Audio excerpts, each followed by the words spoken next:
Morning. Good evening. My name is Bruce Gillette. I'm the moderator of Presbyterians for Earth Care. We are very grateful to have everyone not only with us this evening, but I know a number of people are planning on watching this recording and have signed up for this so that they get the link to the recording. And we anticipate people will be watching this recording in a variety of formats in the months and years to come. We're very grateful to a member of our steering committee, Charmel, for lining up our main speaker. And we are blessed as well to have the director of the Presbyterian Hunger Program, Rebecca Barnes, with us this evening. I'm going to give an opening prayer, and then we'll have Rebecca talk a bit about the Presbyterian Tree Fund, and then turn it over to Charmel to introduce our main speaker. Let's begin with prayer.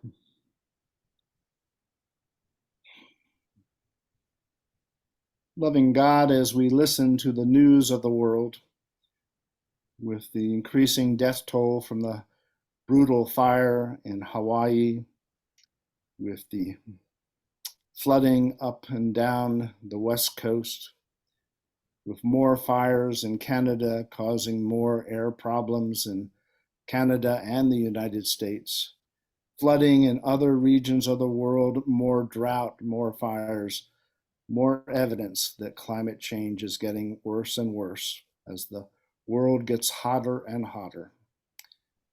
We can feel overwhelmed, but this is your world, and this is the world you call us to be good stewards of. And so we turn in prayer to you, asking for your help, asking for your guidance. We know you love it and you love us. Help us to be inspired by your creation to all the better care for it, for the sake of every creature and for all the generations to come. Be with our two speakers this evening. We're blessed by their work throughout the days and weeks and years. Be with them tonight and be with all who've gathered here. Guide us by your Holy Spirit, for we pray it in the name of the head of the church, our Lord and our Savior, Jesus Christ. Amen. So it's my pleasure to introduce the Reverend Rebecca Barnes, who has been on the staff of our denomination for a number of years. She started off in the Environmental Justice Office, and then for several years now has been the director of the overarching program of the Presbyterian Hunger Program. She is no stranger to Presbyterians for Earth Care because before all that, she was on the staff of this organization. She is an author of a book that I made sure every church in my presbytery got a copy of. It is an excellent one, and she continues to be a wonderful, inspiring force, not only in our church, but in ecumenical circles. And this evening, she's going to talk about a program that Presbyterians for Earth Care supported at the last General Assembly and is now one that we should all be supporting wherever we tool around or travel in whatever means. Rebecca, please take it away. Rebecca, can you say the name of that book? Sure, I think so. I think it's 50 ways you and your congregation can help make a difference.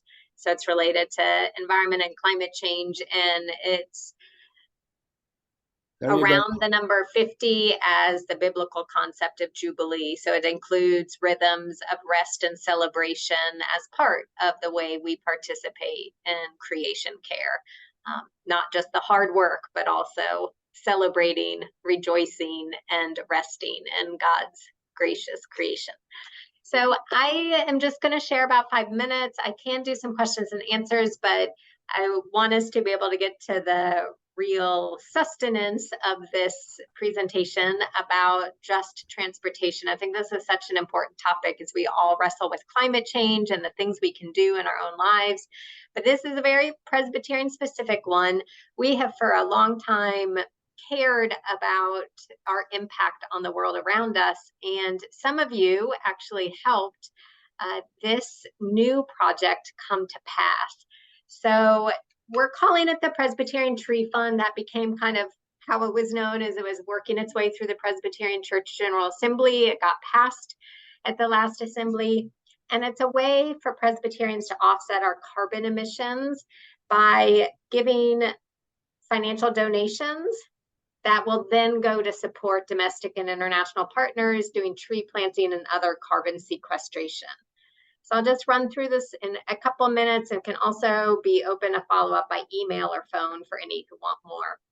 As you all know, because Presbyterians for Earth Care has been there since the beginning, we have this foundational 1990 policy on restoring creation, but we've had policies at almost every General Assembly, and they cover a broad spectrum of things, from going carbon neutral as an encouragement in 2006 to even more detailed energy policy 2008. We've covered environmental racism, divesting from fossil fuel companies, investing in renewable energy.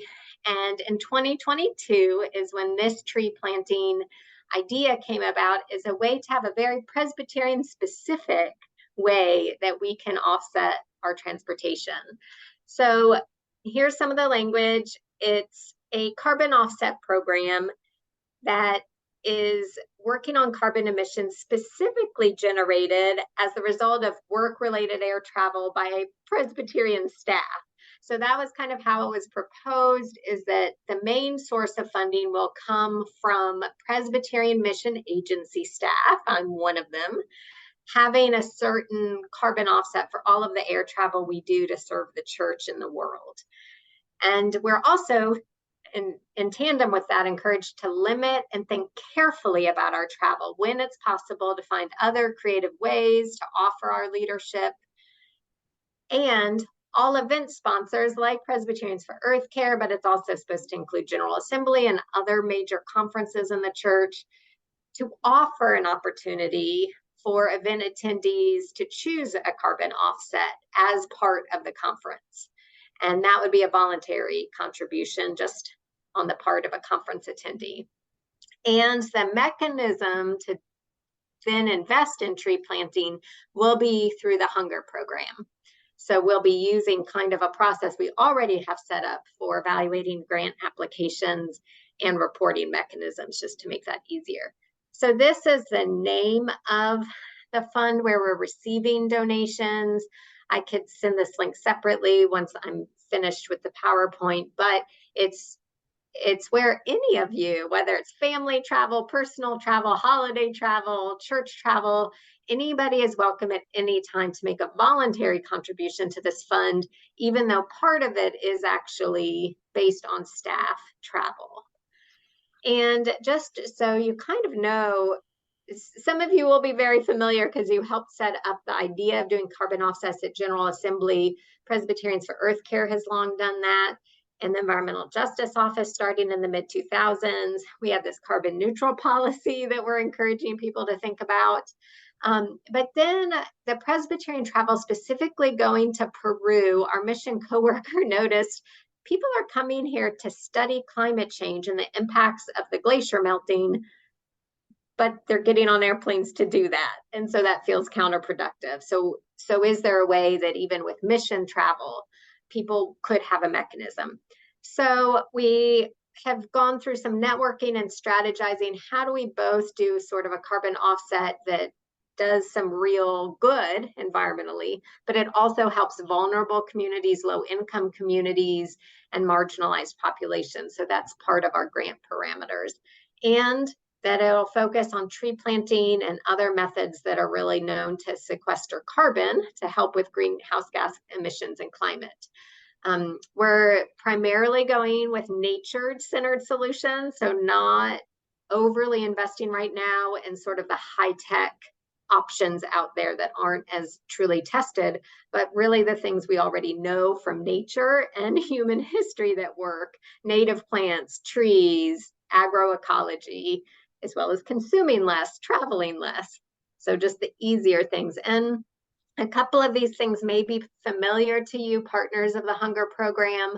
A couple of these have been things that are being considered. Peru has a real problem with deforestation, and it is a really arid country that needs glacier melt to service their main city of Lima.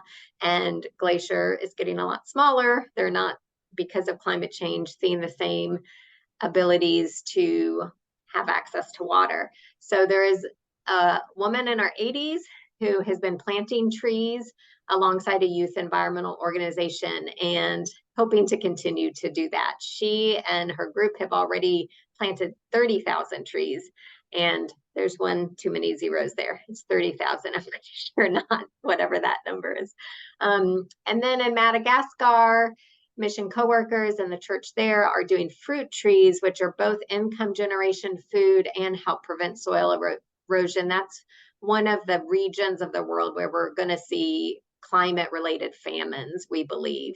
So that is another place where we're looking to invest. And then I just think this is a neat alternative to tree planting. Although we know planting trees is really crucial, the carbon sequestration that can happen through farming with silvopasture, 42 tons of carbon per acre per year can happen through that mechanism. And it's number 9 on Project Drawdown's list of effective ways to battle climate change.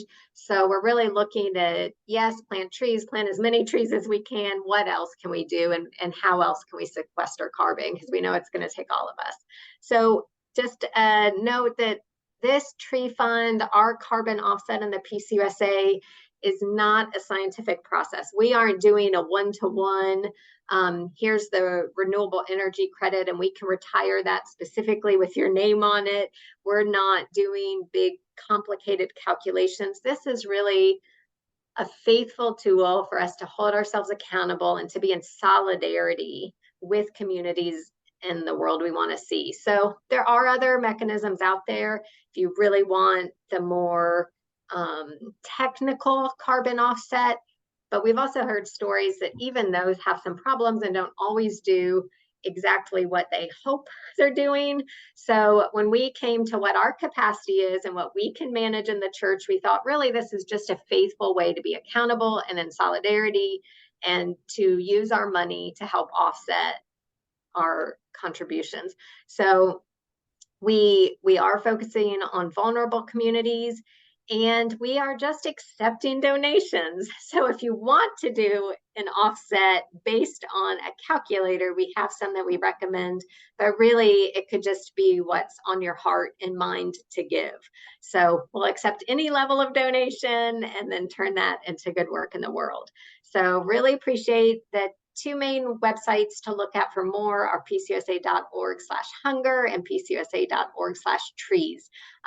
And oh my gosh, sorry, that was my cat jumping in front and turning my whole screen off. Okay, well, I'll stop screen sharing because that was my last slide anyway. Rebecca, and groups, yes. Can you give your PowerPoint to Mindy so we can include it with the posting? Yes.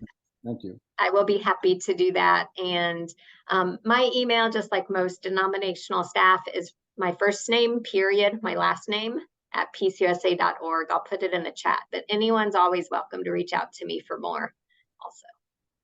Thank you very much. She does have limited time, and we also want to make sure that Scott gets plenty of time. Are there any pressing questions for Rebecca? I did see the carbon offset question from Jerry about being tax deductible. And Jerry, it's really a donation to the Presbyterian Church. So that will be tax deductible. In our minds and hearts, we consider it a carbon offset, but again, it's not the scientific methodology of some of them. It's really a donation to the church that we pledge to use as a carbon offset. Thank you. I also put in the chat, Mark put the older edition, I put the newer edition of her book, and you can get it from the Presbyterian Publishing Corporation right now, cheaper than from Amazon. I would suggest a copy for your church library. I put one in my public library as well. And of course, I've given it to all of my children and encourage you to do the same. Any other questions on the tree fund? We cannot thank you enough, Rebecca, for your work for the long haul. Blessings. You continue to be in our prayers. Take care. Charmel, you want to take it away? I'll be happy to. It is my pleasure to introduce to you our presenter tonight. Scott is someone I only know virtually, so I'm unsure how to pronounce his last name. I want to say Minos, but Scott, how do you pronounce your last name? All the vowels are long. Minos. Minos. Okay, Scott Minos. Okay, we're so happy to have you with us, Scott. Scott is a native of Florida, and he lives there and also in Washington, D.C. He has been with the U.S. Department of Energy for 38 years, and he only looks about 40, so I think he's been there his entire life. His areas of expertise are energy efficiency, renewable energy, energy conservation, and he is especially interested in transportation issues. He heads up the Department of Energy's, the department's Energy Saver campaign, and he has a degree from Florida State University, as well as 2 master degrees from one from Johns Hopkins and one from Princeton. He has helped lead the Environmental Stewardship Initiative in his Episcopal parish in Washington, D.C. So you can see that he's very well qualified and to speak about this topic as well as many others, and immersed in the same things that we all care deeply about. So thank you so much, Scott, for joining us tonight. We're going to let you take it away. Well, thank you for having me. First, let me just say that it's always wonderful to hear about other denominations and other faiths, all who are embracing sustainability, green initiatives, sustainability, and doing not only just good works in that area, but also doing good works around the world. So it was wonderful to hear the previous speaker. I applaud your efforts and applaud you, Charmel, for reaching out to me to address your group tonight. And it's a very interesting topic, sustainable transportation. And it's something that's really close to my heart. So let me share my screen. Can you see it?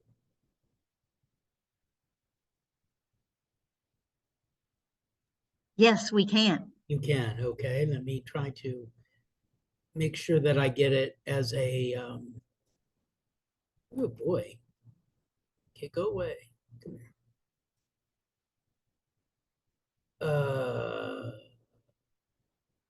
Just a moment. I want to make sure that I get this as a slideshow. There we go. Okay, now, question is, how do I share it? Oh boy. The little thing here gets in the way when I say I want to share it. And then You want to have your PowerPoint visible on the screen to share it. yeah, and then Then go to View and Slideshow. but I no, the thing is, There how it do I is. get rid of this black thing above? If you go to Slideshow, that'll take care of it. For Zoom. If you click Slideshow, That's- Zoom is in the way. I can't do it. Hold on just a sec. Let me see if I can do it this way. Ah, here we go. Okay, how does that? Can you see it? yeah, Okay, perfect. great. Okay. Yes, perfect. So let me just start off with a basic tenet, is that the cleanest form of energy is the energy that we don't use. You can't get cleaner energy or more sustainable energy than energy you don't use. However, there's a problem with that, and that is that not to use energy is unproductive. Now, the nature is once we start using energy, we're already in the hole. No, you can't have more energy than you're using. So once we start using energy, we're already unsustainable to some extent. But not to use energy at all is unproductive. We want to have a productive economy.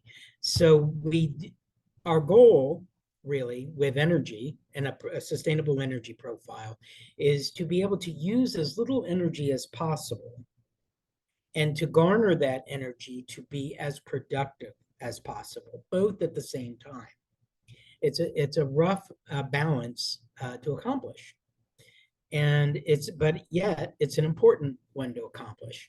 So the 3 E's of sustainability, as I like to call it, are a sustainable economy, sustainable ecology, and sustainable equity. These are the 3 E's. We often think of sustainability with ecology or the environment, but if we're not productive, we don't have a sustainable economy. You have to have that as well. You also have to have sustainable equity. So how do we mix all of these things with energy, make it sustainable, and get the most out of the energy that we're using, but use as little energy as humanly possible? Well, there's something here called the energy triangle. I don't know if any of you have ever seen the energy triangle, but a sustainable energy profile at its base core has at the bottom, as its base, as its foundation, energy conservation. This is what is known as behavioral. It is the one thing that we ourselves can control. Energy efficiency and renewable energy are embodied technologies. But energy conservation is strictly behavior-based, and it's something that we do. And we enable energy efficiency and renewable energy by buying them or adopting them in some way and using them and making them part of our process, our thinking, our living. And energy conservation is at the bottom. If you look at this, there's a line cut in equal distance up and down the triangle. At the bottom, energy conservation is the largest area. And the reason of that is because energy efficiency and renewable energy together don't have as much energy savings as energy conservation itself. They don't. It's our own behaviors that really make energy work, make sustainability work. And without ourselves taking a role in this and changing our behavior, we don't have a sustainable energy profile. So energy conservation, which is one of the things I work on with my Energy Saver campaign at the Department of Energy, I think is just really direly important. The other thing about energy conservation is it really goes after the low-hanging fruit, the easiest stuff to do. It's just behavior. It's things like turning down thermostats, etc. So this is the energy triangle broken out a little bit more. And down at the bottom, in the areas that are in the light orange area, those are things that are dealt with. It starts mixing in a little bit with efficiency, but they're all conservation measures. But you want to know something, because it really requires us to do something. We just don't depend on technology to take care of it. Because we actually have to do something, it is the hardest part of my job to try to educate and change behaviors and change minds to do this very basic and simple low-hanging fruit, and things even like just changing LED bulbs. But it's the most important part of energy. So I'll get into why that's important for transportation in a moment. I first want to share with you an interesting story. I had an invitation to go to Locum to attend a sustainability conference and to deliver a speech. Locum is a little town in far northwest Germany. It's a little teeny hamlet, somewhat near the town of Hanover. And so I had been to Germany a couple of times, but only to big cities. And I flew directly there and stayed in the big cities. And I asked them, I said, well, how do I get to this place that I've never heard of? And they said, oh, we're going to send you a ticket. Don't worry about it. But it will have everything that you need there to get to our little hamlet. So sure enough, I had a ticket, a cover just like this from Lufthansa, and a bunch of pages like the bottom. that you see there. Now, that one is not actually mine, but just to give you an idea. And each of these had a little part of something that looked like each of these areas on it. And what they had was what you're supposed to do with that ticket. And they were all stapled together. So I thought, well, this is going to be very interesting. So when the time came, I left from Dulles Airport in Washington, flew to Frankfurt Airport in Germany. I didn't even leave the airport. I went over to a gate, and the gate that it told me to go to was actually the entrance to a train station. An honest to goodness, 100% train station inside the terminal. And when you went there, it not only told you the gate, but the platform that you are supposed to get on. So I went over and got onto the train that I'm supposed to get on, which was a high-speed train, much like that ICE train that you see right there, and got on that train and went to Hanover. I pulled into Hanover and then went over a couple lines and went downstairs and got on what they call the S-Bahn, which is like a subway. I got on at the Hauptbahnhof in the middle there with that circle, which is a train station, and I took the orange line all the way to the end to Paderborn. And just like I did on the train, I pulled out the part of the ticket that it said to pull out. I gave it to the conductor. And each time on the train, the conductor looked at it, clicked it, gave it back to me. Very German, very efficient, nothing to say. Gave it right back to me. The same thing happened on the subway. They walk around, they check your tickets. He came by, I showed him the ticket, and I thought, surely he's not going to take this ticket. This has got to be a joke. He took the ticket, clicked it, gave it back to me. When I got off at Paderborn, there was a bus waiting for the train. I gave the bus pass to the attendant. He just clicked it and gave it back to me. I arrived in the little hamlet of Locum at their little bus station, and there was a sign right there that tells you where to go. I was going to the academy with the sign up at the top. And you can walk anywhere in this academy. It took me to go from Washington, D.C. to this little teeny hamlet, took 14 hours in total travel time. Considering that 9.5 of that was in the air, that is not bad. In fact, it's amazing. And I didn't have to deal with any money, and I didn't wait for any transfers more than 10 minutes. So what just happened here? It's something called intermodal. Intermodal is the networking of various transportation modes, and it's the reason for the success of Frankfurt Airport. Intermodal stair stepping is a complete transportation system. You choose the kind of transportation system you need based on how far you're really traveling. Certain modes of transportation are best for certain lengths of travel.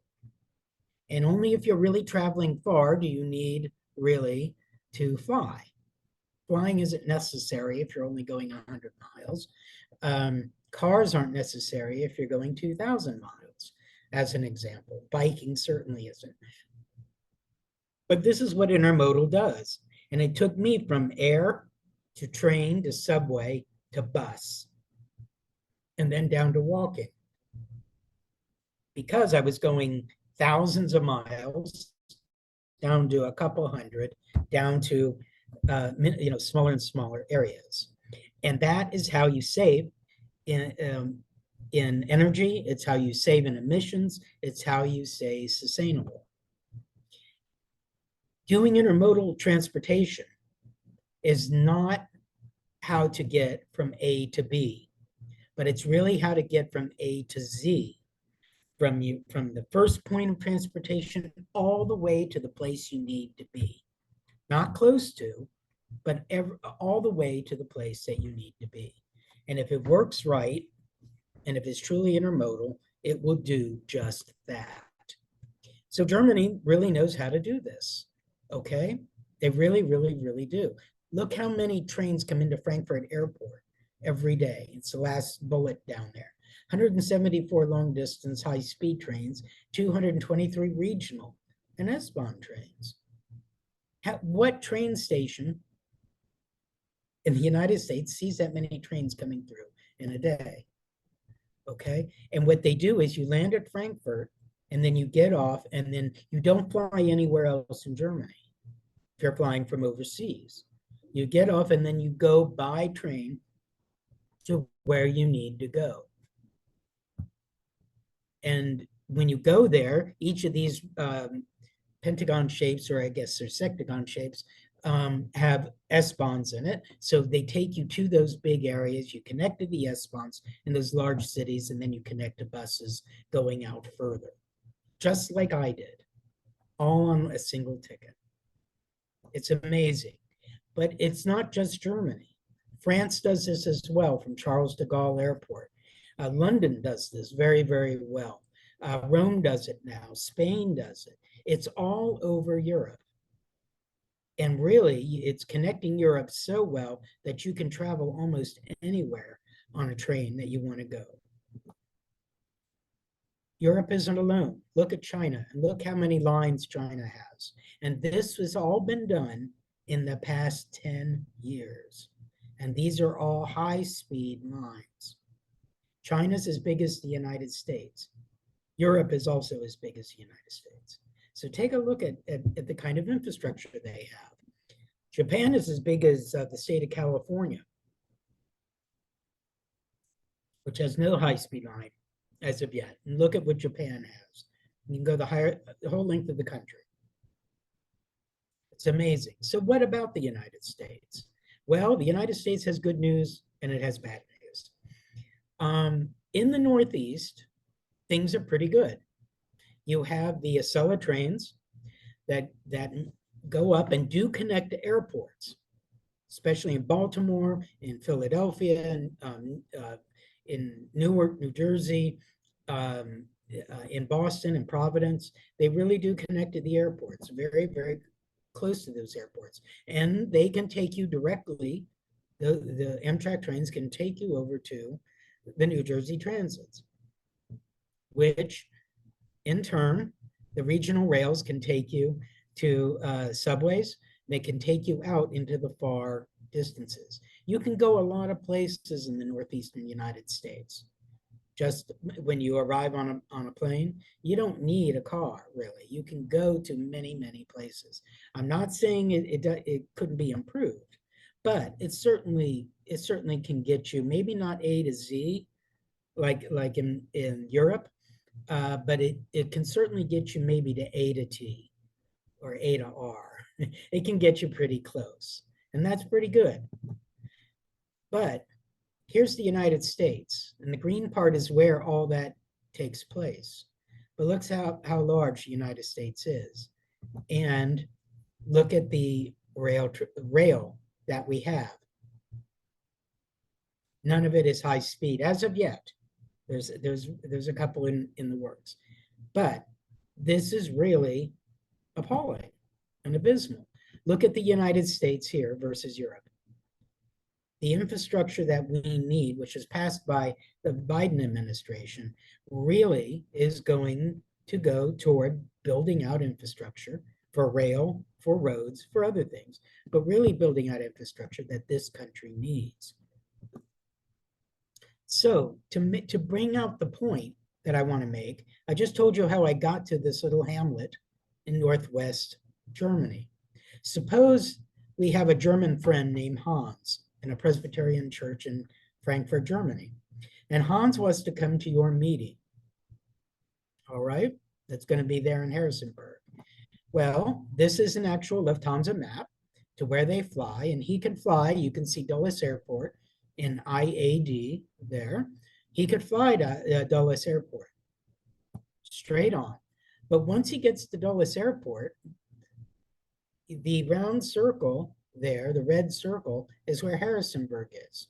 This is where Amtrak goes. How do you suppose he gets there? At least sustainably. It's a very difficult thing. He would have to fly from Frankfurt to IAD and get a rental car to Harrisburg, or Harrisonburg. I misspelled that, excuse me.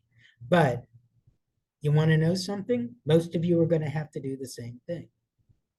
You're going to fly then you're going to rent a car. The question is, why in the United States do we rely only on two modes of transportation, cars and airplanes, to solve the vast majority of our transportation needs? One size does not fit all when it comes to mobility issues. Planes and cars cannot solve all of our transportation needs. They can't, and they shouldn't. Okay? We have to begin thinking differently as a nation about how we move and how mobility serves us. So this is how our energy triangle is in the United States for transportation. The foundation is on flying. It's that little area down there, and then cars. And then it keeps going up and up and up and up and up. It really should be upside down. We should be walking and running and cycling. I know I should, goodness gracious, I have some weight to lose. But we should really be doing that. Then public transport, taxis, cars and flying should be the last things that we do. And if this is, our foundation is on flying, and our foundation, like this triangle, is just all based on a little tip, just like this, then our foundation is very, very rocky, okay? And it is rocky. How many of you watch the news and you see airports clogged and people sleeping there for nights on end? Or interstates backed up and people can't get out, people can't move, people can't get away from what? Natural disasters, like in Hawaii, or when there's hurricanes and things of that nature, or can't get away from flooding. It's because we don't have the right kind of transportation. All we're doing is relying on those two areas. This is the intermodal system, and this is how we should be done. But in the United States, what we've done is we've extended airplanes and extended cars. And what we've done is we've taken away from trains, from streetcars, and from buses. And we filled those areas with cars and planes. And it's just not the way to go.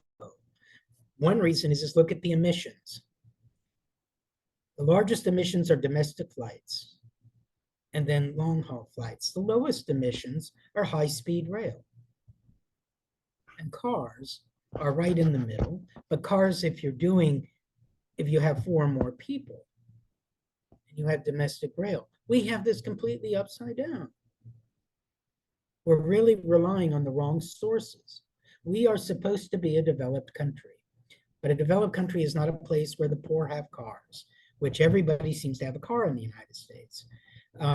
It's where the rich ride public transportation. The mayor of Bogota had said this. Not only that, but a quality city and country. A person should be able to live their entire life without a car and not feel deprived whatsoever. It really should be that way. And it is in Europe. It is in many cities. It is in Japan. If you have a car, you have one for a family. Last time we had only one car per family was prior to the 1950s. In our lifetimes, you've never seen that for most of us. Why is this? It's because of car culture. We in America love our cars, okay? We just do. Why do we love our cars so much? Why? Well, there's a simple reason, really. In 1935, there was something called the Public Holding Company Act of 1935, Public Utility Holding Company Act of 1935. It's a very important thing that nobody ever knows. But these companies, think about what these companies all have in common. They all formed something called national city lines.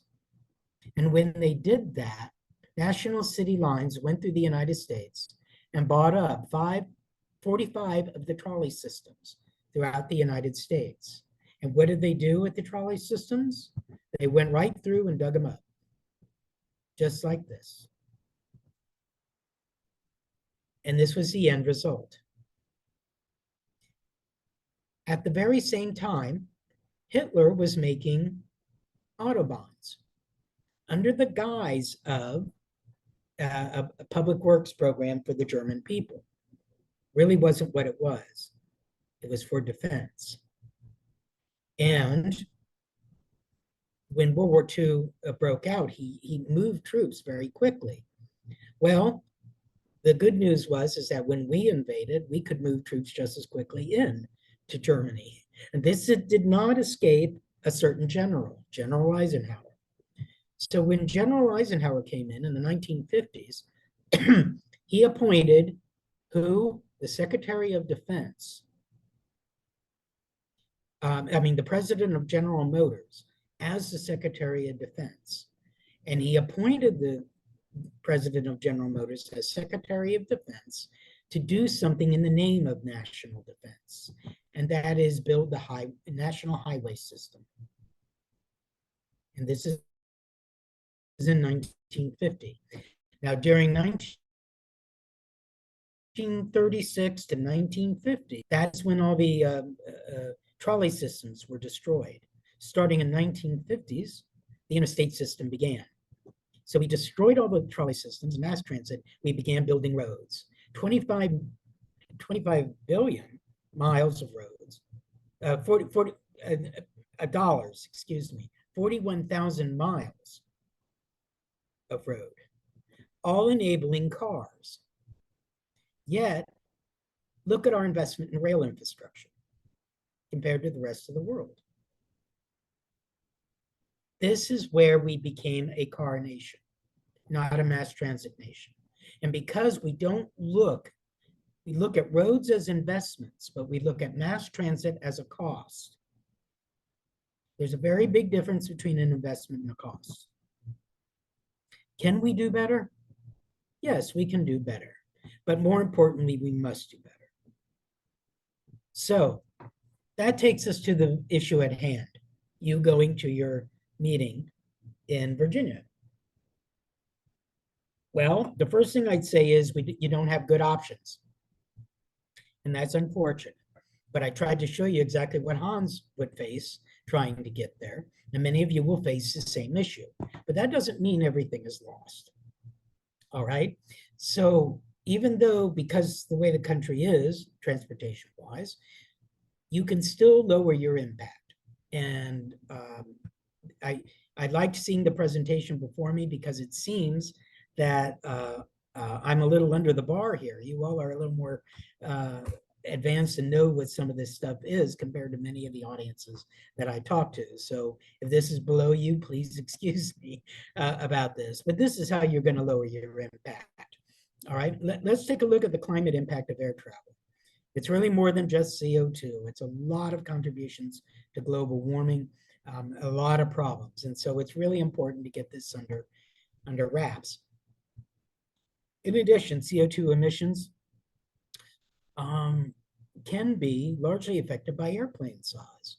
So one of the things you can do when you start planning your airplane trips is take a look at how big the airplane is that you're flying on. They tell you, all the sites, Delta, American, United, they will tell you what kind of airplane you're going to be flying on. If you can go on 737s or a little less, then that's great, as long as they're long flights. I'll explain that in a minute. But one thing to look at is your airplane size. And that's probably something you didn't take into consideration. But size is one factor. There's other factors that come into play too. Now, green aircraft technologies, size is one of the things that we're going to put over there, okay? But those are things we don't have control over.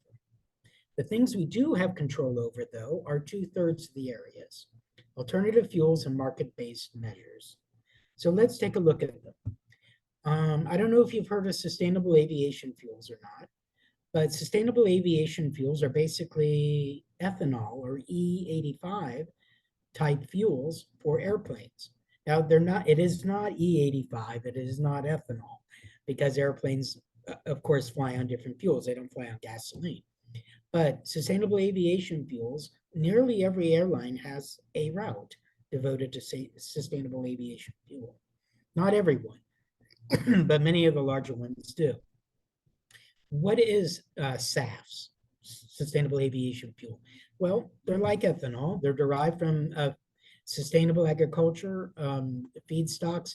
Most of them are from waste. A lot of them are from algae or grasses. And they can be used with existing aircraft technology very, very easily. You can see the benefits of it right here. So one of the things you can do, besides airplane size, is ask yourself, or ask the airline directly, what flights do you have that run on SAF? Can I get on that? Can I get on that flight? You may or may not be able to, but if you can, do it. Now you're going to hear some people argue that sustainable aviation fuel, if you start looking it up, many critics say that it's not good because you have to raise crops and then you have to harvest the crops. What critics fail to mention is that the sustainability figures take all of that into account. And while, yes, biofuels are not perfect because they do have to be raised and you have to take all that into account. They do have emissions in and of themselves. You do have to gather them and take all that in. Still, with all of that being said, they are renewable because you can keep planting them, and they are very, very, very sustainable and much better than just fossil fuel alone. Also look at who is saying that SAF and ethanol and other biofuels are not good. I think if you look at the sources, that's an important thing to do because you could see maybe why they're saying that. Not always, but maybe. So we had airplane size and using sustainable aviation fuel. Now about carbon offsets. Carbon offsets were being mentioned, and I'm glad that is. So, carbon offsets are again, an arguable topic. But the good thing about them is that they allow you to balance out your emissions. If you have to fly, and some of us do, airplane flight is something that we have to do. If you have to fly, at least you can offset your emissions. A metric ton of CO2 offset equals a metric ton of CO2 reduced. And that is better than anything I could say. So a little bit here, it seems that you all know about this a little bit, but the thing I want to really look at this is that when you purchase carbon offsets, if you do it from the airlines, they automatically have it calculated to how much CO2 you're going to produce. So they charge you based on that. So you have the same amount of offset. You want to look into contribution funds that go towards certified projects. I'll talk about that in a minute, but that's very, very important. But it doesn't have to go just toward planting, although planting is great. Projects for renewable energy is wonderful. Some projects are for even a bigger carbon sink than trees. What is that carbon sink? The ocean. The ocean's the largest carbon sink in the world. Okay, so for cleaning, maintaining our ocean, making sure that it is a reliable carbon sink as well. The thing about trees, I am not against planting trees. I'm all for planting trees. That's what makes trees renewable. But old growth forest does so much more than newly planted trees. And it's more important not to knock trees down and to have old growth forests than to be replanting. But replanting is better than not replanting at all, of course. But so carbon offsetting with your airline, the easiest possibly the program. Airline has a scheme. Look at the scheme very, very carefully. See how they're calculated, the type of projects they fund, what percentage of the money is used for administration, and whether they're certified by a verified scheme like Gold or Carbon Standard. Use a calculator to work out the amount of carbon that you've used and then choose a project to donate to. You don't have to get the one from the airline, but it's a good idea if you do. Another thing you can do about carbon offsetting and making your flight more sustainable, reduce short haul flights. Now, I just said you want to keep your airplane shorter. You do. You want to keep your airplane as small as possible, but you don't want short haul flights under 500 miles if you can help it. Now, the unfortunate thing is all the airlines love to use hubs, but try to go as far as you can if you can, because where the planes use the most power is when they're going up and coming back down. And if they're just going up and coming right down and not sort of flying at 35,000 feet and just humming along on the jet stream, that's where really the sustainability goes out down the drain. And also, choose more efficient airlines. Atmosphere has some good rankings to help you choose airlines on your own. I cannot tell you what airline to choose. You need to choose them, but they can help you in making that choice. Does carbon offsetting really make a difference? I think it does, but as I said, at present, flying is a part of life. Right now I'm in Cincinnati, Ohio at work. Okay, so I had to come here. Now, if I had to fly, it's a part of life. But offsetting is better than doing nothing. And I don't think that is just a way to get people not to feel not guilty. It's a way to really valuably do something when you normally can't. Now that's enough about flying. Let's say you come into Dulles Airport, you're going to your meeting and you land. Now what? You're likely heading to the car rental counter. So what can you do with your car rental? First of all, the kind of fuel you use is great. If you can ask for a flex fuel vehicle, that's a wonderful idea. Try to do that. And what I would suggest in using a flex fuel vehicle, go to the Department of Energy's Clean Cities site and download their app. It's a Clean Cities app. And that app will tell you where you can buy E85. Shows there all the E85 stations.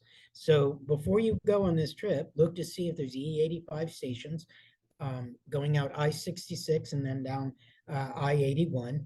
There are, and but look at where they are. And if you're happy with that, then get a flex fuel vehicle and use ethanol. Why not? So if you can't get E85, or you don't want to bother with that, or you're unsure of it, or they don't have an E85 car, ask if you can be upgraded to a hybrid. Hybrids get great mileage. I was on a trip to Colorado and I rented a Prius. That Prius got me 58 miles to the gallon. Amazing. I was also just recently in Illinois and I had a Honda Accord. It didn't have 58 miles to the gallon, but it had 33, which isn't bad. It's a lot better than my Lincoln, which is at 17.2 miles per gallon, which I'm embarrassed by. I'll be honest with you. But those hybrids, they got my heart. My next car is a hybrid, or my next car, I think actually will be a plug-in.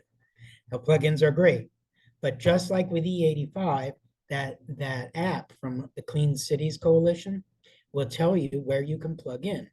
It's much more important for you to determine if you can plug in somewhere along that I-66, I-81 corridor down to Harrisonburg.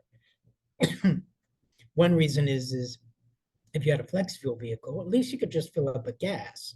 Doesn't matter. You can do that or ethanol, either way. With a plug-in hybrid, you got to make sure you have plug-ins.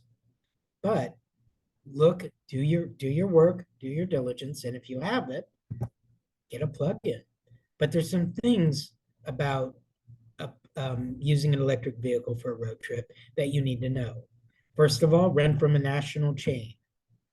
Secondly, look at the driving range and make sure that, that it's going to be good and will get you to where you're going, which it will for this case, I think, but that the charging stations are close enough.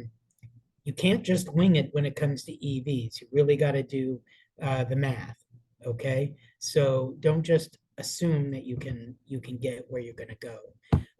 Consider things like charging time, the cost of gasoline versus the cost of charging. EVs are not necessarily free. Keep that in mind. And when it is free, it's usually at a station that's a bit slower. Ultimately, you can really do a lot of good works with apps like things like PlugShare. So look at these apps, try to do your homework, and if plug-in hybrids are plugins are interesting to you, do some homework. I think you'll really enjoy them if you haven't ever driven one. But the bottom line is, if you've never driven an EV, or if you're having trouble deciding about it, you might become a little stressed. And since the driving is going to be a little long, whatever, maybe you want to go for a hybrid for your needs and not consider the plug-in. But if you're adventurous and you can find good plug-in hybrid stations, I applaud that and I urge you to do it. No matter what car you get, hopefully you get a good one. The next thing is to what? Carpool, okay? You don't want each of you to be renting a car. Look at why. You really want to think about density. Density is a major contributor to efficiency in transportation. The same number of people that fit on a bus almost are the same number of people that will fit on bikes in the outline of a bus. Not quite. But when you put each of those people in a car, look at what happens. There's a bunch of cars on the road, and not only together, moving one person. If you can put 4 people in a car, you have 1/4 of the automobiles amount of gasoline or energy, power, electricity. But really, carpool, or better yet, maybe. Well, I want to show you here. 625 cars equals 15 buses or 1 train. Isn't that amazing? So and if everybody drives, you're going to need a lot of parking to where you're going. And where you're going may not have all that kind of parking. You don't want to inundate the place you're going. All right. Another option would be for everyone to get a coach. And everyone go coach. A lot of people get on coach. Now, buses are not the greatest when it comes to emissions. But if you divide it by all the people on the bus, okay, it comes out less than a car. I'm not saying that I prefer, coaches, but the thing about it is they're comfortable. You can get a lot of people there. And if you divide everything up by the number of people, the gas and the emissions go lower. But I think the best thing that you can do is, if this is an annual or semi-annual, whatever, regularly scheduled meeting, wherever you choose your meetings, make sure that the next meeting is at a place that's easier to get to. Talk to the people in the Presbyterian hierarchy. I don't know how your denomination works, but say, look, on behalf of sustainability, on behalf of God's creation, we need a place where we can fly into, use public transit. It's easier for everybody to get to, and it uses less emissions, uses less gasoline. It's cheaper overall. Is there some place that we can go?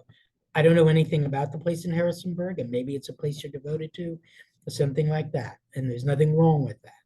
But if it's a rotating place or something, maybe something to consider for future trip plannings or other kinds of plans. Maybe not for this kind of outing that you're having, but maybe other outings that you're having. Just be mindful. Have the Presbyterian hierarchy mindful to look at planning as something that is really key to sustainability. Now, I will take questions and answers, but the first thing I want to tell you is I work for all of you. I work for the federal government. You pay my wages. And because you pay my wages, I am responsible to you. And if you do write or call me, I will get back to you. I will.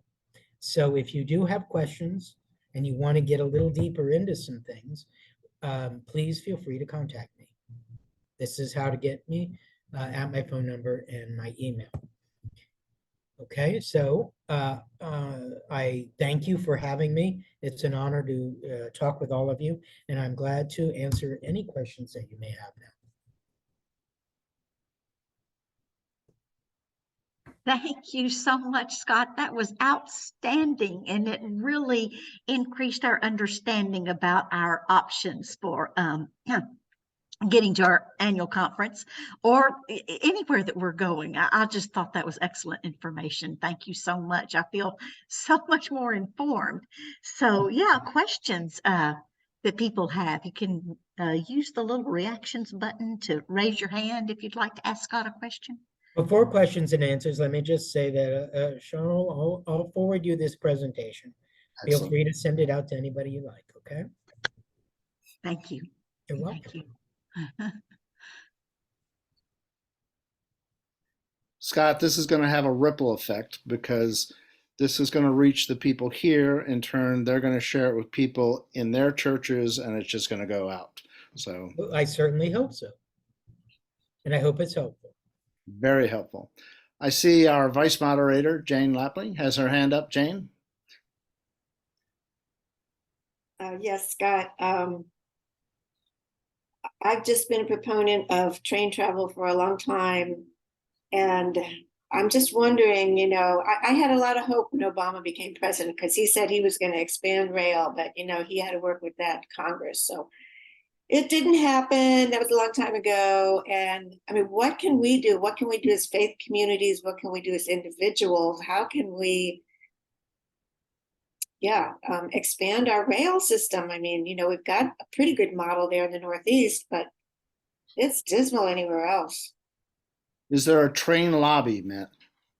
Yeah.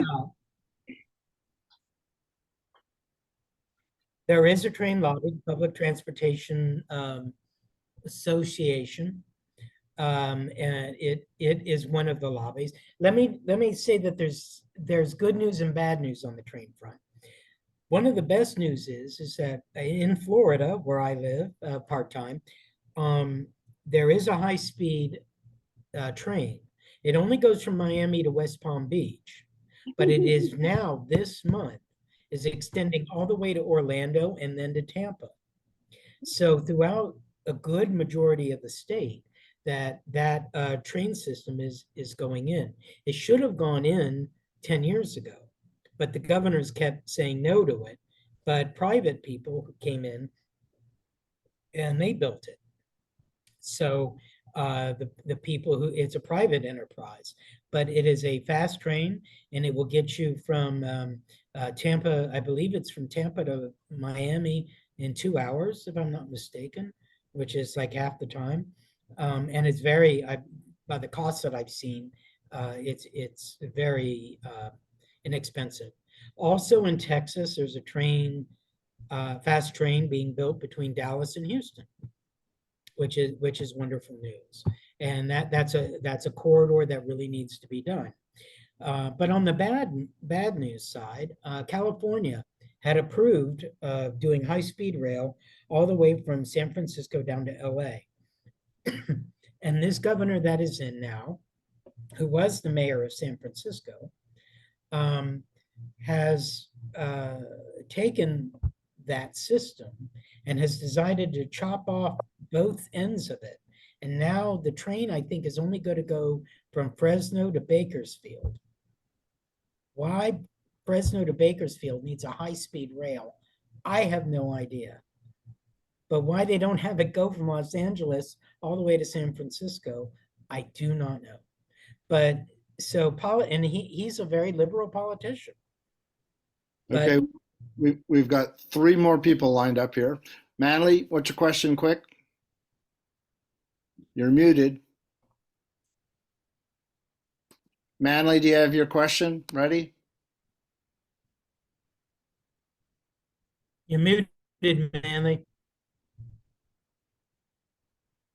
Why don't we go to David and then, David, oh, yeah. Manley, okay, you're on. David? Yeah, we almost entirely avoid flying. We take Amtrak. We're in Oregon. And the frequency of the trains is really low. When we go to the Bay Area, it's one train a day each direction from here. So the system does not encourage that. I'm retired, so I can take the time to do that. But it's really pretty depressing. It is, and there's two things that need to happen. Train travel needs to be affordable, and it needs to be, abundant. And if it's not both of those things and convenient, and if it's not those things, then people aren't going to ride. So we once had a meal on Amtrak, and we're chatting with an English fellow who is some kind of a consultant on rail, and he said, the problem is in Great Britain and Europe, the rail revenue is about like 90% passengers. And in the US, it's 99% freight. So the people who run the railroads do not have the incentive to provide good passenger availability. mm, I'll give a testimony. Took the train from Philadelphia to Portland, Oregon. Fantastic. I was a short order cook in college. The food was better on the train than at my restaurant. Moving on. On. Okay, so in the East Coast, there's a ton, and actually in the Midwest, there seem to be a ton of these rail trails. And I've been reading about e-bikes because some of them can go pretty fast. In fact, they're thinking of licensing some of these because they can go fast enough to get on state highway, not on interstate. Of course, that's like a little bicycle car. mhm. So it's the same thing as a motorcycle problem. But I was wondering, is there investigation into using this intermodal idea to take these rail trails and put in a dedicated bike path both ways that would then enable people to use these things, which are great hiking spots, but they were once, small trains that serviced local areas, and there were trolleys in many cases out near Frederick, Maryland. There were trolleys that were.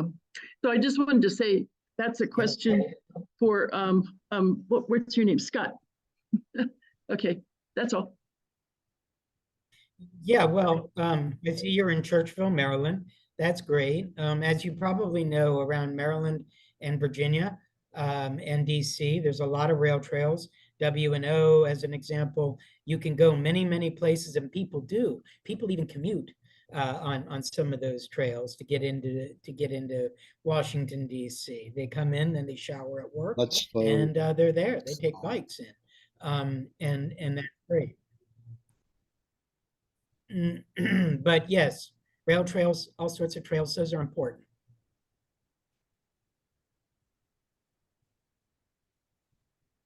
You're on mute, I believe, Bruce. Okay. Yeah, that was my question. Thank you. Thank you. We're going to take a brief commercial break. Our wonderful coordinator has 2 slides to share with you, and then we'll get back to more questions and answers. Mindy, if you could throw the first one up, and Mark, get ready for the. Okay, so next month, even though it's not on a major train stop in Harrisonburg, Virginia, we do have a fantastic conference. And if you want to avoid all of the transportation costs, you can watch it at home. Everything's being streamed. But what we really need you to do is to register for it now so we have a better idea of the numbers. And we really need you to get many other people to register for it so that we can have this ripple going out not only changing the church, but changing the country and the world. But we got to get organized. We've got 25 different workshops, great Bible study leader, wonderful preachers, but we need you to register, and we need you to do that tonight. Mark's going to put it in the chat if he hasn't already, the link, and please join us for a fantastic conference that will be on multiple locations. You get to watch this program this evening. Scott is our civil servant and providing it for us, but at the same time, we have to publicize it, we have to record it, we have to post it on YouTube. All of that requires our paid staff time, so we need your donations. And that also will be in the chat. You can just click there and give online to it. These webinars are free. They will be posted on YouTube for free use by churches and individuals. But we are an organization that needs to cover expenses. So if you can make a donation, great or small, it would be appreciated. Now, the next question for Scott. Let me go back to Manley. Manley, do you have your question? You have to unmute. Charmel, do you want to be moderating this? I didn't mean to take your role away. If you want to. Okay. Manley, do you have a question? You have can't to unmute. Let's go to Jim and then come back to Manley. All right. Vaughn, if you're done, you can take your down. Okay, I have Okay, Manley? one of the real recent developments is the use of Uber and Lyft and so forth. What's the energy record of using those overall in terms of using private cars and so forth?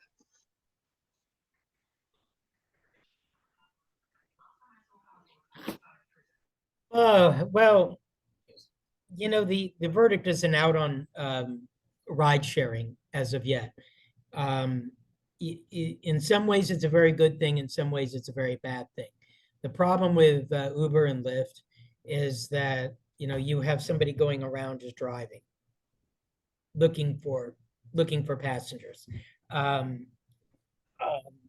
that may or may not be using fuel that otherwise would not be spent. Same thing with taxis. On the other hand, they are providing a good service, especially in areas that don't have good mass transit. And at least my experience with Uber has been, as soon as they drop me off, they got another fare. So I'm not sure how much of that time is just driving around looking for something. I don't know of any studies on it as of yet. I just know my experience with them has been good, but the verdict is still out. Okay. Jim, if you'd unmute and ask your question or make your comment, please. Yes, this is Jim Dunning in Eau Claire, Wisconsin. The states of Minnesota, Wisconsin, and Illinois have been working now with the Federal Rail Administration to try to get some of the money that was in the Federal Infrastructure Act into expanding rail in Wisconsin. Wisconsin has turned in 4 requests for grants to study those the possibilities. There are $500,000 grants to do the initial planning, and so we have applied with that to look at a route between Eau Claire and St. Paul, and also between St. Paul and Chicago. So those are programs that are coming up. You might look for them in your states also. It's part of the Federal Infrastructure Act, and that is it's coming.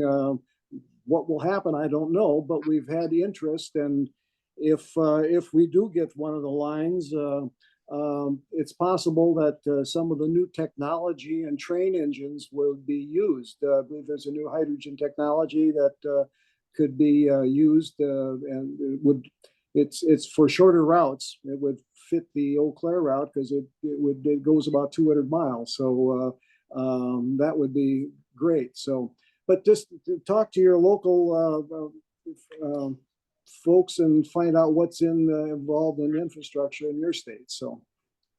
Okay. Good point, Jim. Thank you. Charmel? I just wanted to mention that the last time I was in Washington, D.C. in May, so many of the Uber drivers now drive Teslas and other EVs, which I thought was so encouraging. And it really makes a lot of sense because there's so much stop and go traffic. So just think about all of the fuel that they were saving. So I was encouraged and hope that that's a beginning of a trend. Thank you. I assume there's a good train from Little Rock to Washington, right? No. Maybe from Memphis. I don't know. No, Anyway. but when you get to DC, you can take a train just about anywhere in the area, which is good. You don't have to have a car in DC. The metro is good in DC for sure. Are there other